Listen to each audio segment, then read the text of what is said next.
Nous sommes le samedi 16 mai, nous sommes au Puy du Bré, la route qui passe devant le Puy du Bré. Il y a un superbe portail là. C'est bien bête d'aller dans une grotte avec un si joli temps. Cette entrée du Puy du Bré a été achetée par le CDS. Suite au secours de 1999, c'est par là que sont sortis les rescapés du secours. Depuis se trouve ce forage, à l'époque il faisait 44 cm. Depuis il a été agrandi pour passer à peu près 1,50 m. L'entrée aménagée. Et désormais les spéléolotois, comme tous les spéléos, peuvent descendre dedans sans restriction. Me voilà installé sur le sommet du puits. Le descendeur est mis en place. Ici sur la porte on a la topographie de la grotte pour ceux qui se perdent. Sauf que la topo est là. Départ dans le Puy du Bré. Au sommet il y a une partie bâtie. Et dessous, 30 mètres. Partie artificielle, voilà la partie de 30 mètres. Allez, c'est parti. La partie de 30 mètres, creusée suite au forage, fait pour la sortie des rescapés. Donc nous avons quitté la partie artificielle et nous arrivons à la partie naturelle, la salle du concassé, parce que c'est là que se retrouvent tous les produits du minage. On arrive par le puits là-haut. Et nous voici dans cette salle du concassé. Me voici arrivé au fond de cette salle, avec la corde au milieu là-bas, la salle du concassé. Là-bas il y a un départ sans intérêt. Au fond du Puy du Bré, il y a de quoi se nettoyer avec de l'eau. Parce que pour remonter sur la corde c'est un peu pénible, sinon c'est très grave. Et la suite du réseau elle est là, il faut monter là. On y va. Donc au bout de la corde, nous redescendons ici et nous continuons la galerie par là-bas. C'est une galerie fossile. Nous sommes à quelques 100 mètres sur terre, au-dessous de la rivière encore. Le voile blanc que l'on voit sur la glaise est dû aux poussières dues au forage du puits d'entrée lors du secours en 1999. Là il y a un peu d'eau. Là la galerie, là-bas derrière il y a un petit truc de rien du tout. Et la suite du réseau se trouve ici.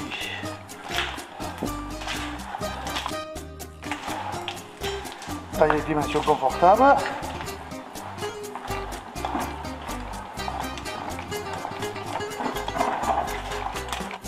Voilà, on est arrivé par là.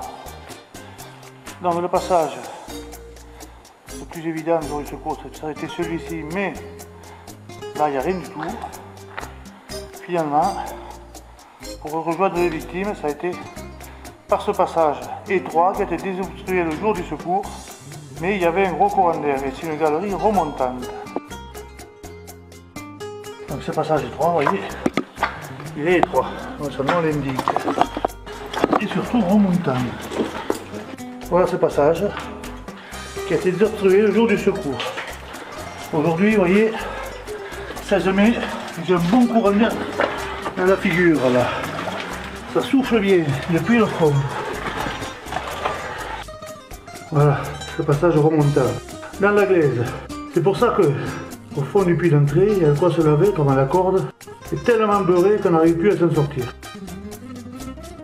Voilà, nous sommes arrivés de par là, et la galerie continue à remonter jusque par là-haut. Donc nous sommes au bout de cette pente, et au bout de cette pente se trouve un éboulis, encore un, qui a été débouché le jour du secours. Le courant d'air sortait par là, les secouristes n'ont pas hésité à le déboucher. Ce qui n'était pas évident, prendre un éboulis par en bas en remontant, c'est loin d'être évident. Donc nous voici au sommet de cet éboulis.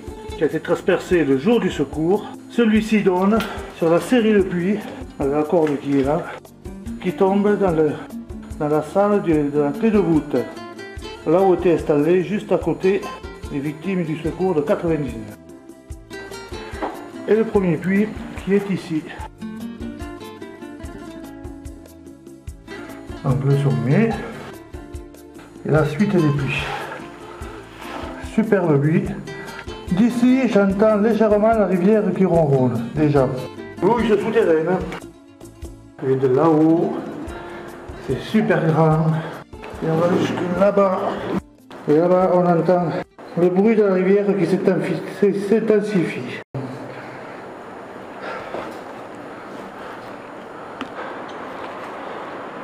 Voilà, nous arrivons par ces puits là. Et nous arrivons au sommet, la salle de la clé de voûte.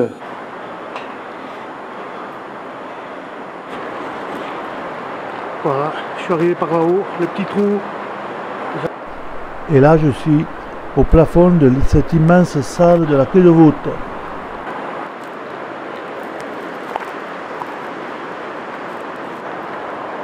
Donc on va arriver par là-haut. Et on entend le bruit de louche souterraine en bas. Elle est encore 40 ou 45 mètres en dessous.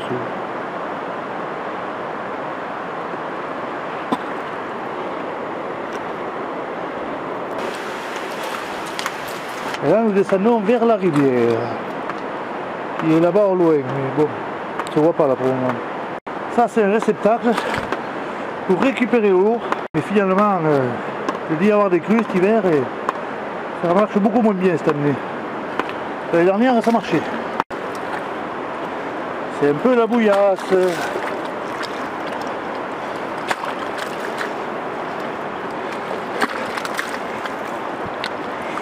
La rivière passe là-bas au loin. Encore, on ne la voit pas. Hein. Au loin, je viens d'entendre mes amis. Vous voyez, les marches étaient sculptées là.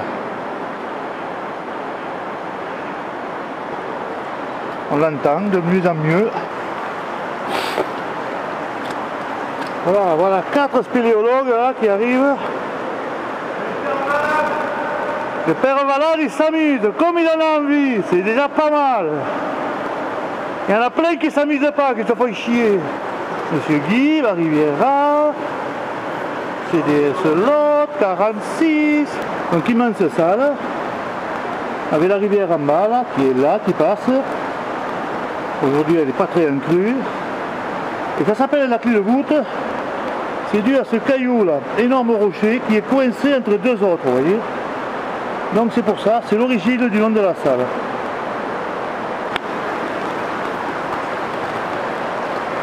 Voilà. Et sous la clé de voûte, derrière juste, donc on a toujours la rivière en bas qui circule. La rivière est là.